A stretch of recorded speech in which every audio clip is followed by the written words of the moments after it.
Luke chapter 21. And he looked up and saw rich men depositing their gifts into the treasury. And he saw also a needy widow depositing 2 leptons in it. And he said, Truly I say to you, this poor widow has put in more than everyone. For all these, out of what was abounding to them, have made deposits in the gifts to God. But she out of her lack has put in all the livelihood that she had. And as some were remarking about the temple court, how it was adorned with beautiful stones and devoted gifts, he said, These things that you are gazing at, there will come days when stone will not be left on stone, that will not be demolished. And they questioned him, saying, Teacher, when will these things be? And what is the sign of when these things are about to arise? And he said, Take heed that you are not misled, for many will come trading on my name, saying, I am he, and the season has drawn near. Do not therefore go after them. But when you hear of wars and revolutions, do not be fearful, for these things have to come to pass first, but the end is not straightway. Then he was saying to them, Nation will be roused against nation, and kingdom against kingdom, and there will be violent earthquakes in many places, and famines, and plagues, and there will be fearful sights, and mighty signs from heaven.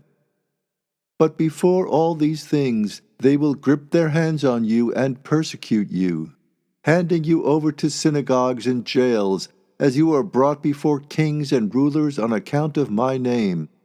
But it will turn out for you as a testimony.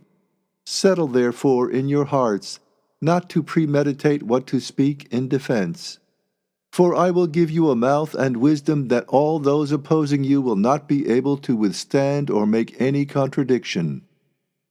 And you will be betrayed even by parents, and relatives, and brothers, and friends, and some from among you they will condemn to death. And you will be hated by everybody on account of my name. But not a hair of your head will in any way perish. In your patient endurance, keep a hold on your lives. But when you see Jerusalem being encircled by military camps, then come to know that her desolation has drawn near. Then let those in Judea flee into the mountains, and let those in her region depart, and do not let those in the country area enter into her. For these are the days of vengeance, so that all things having been written might be accomplished.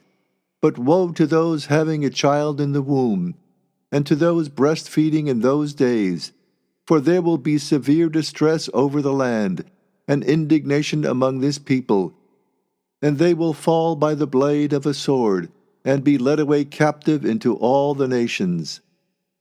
And Jerusalem will be trampled down by the nations, until the times of the nations are fulfilled.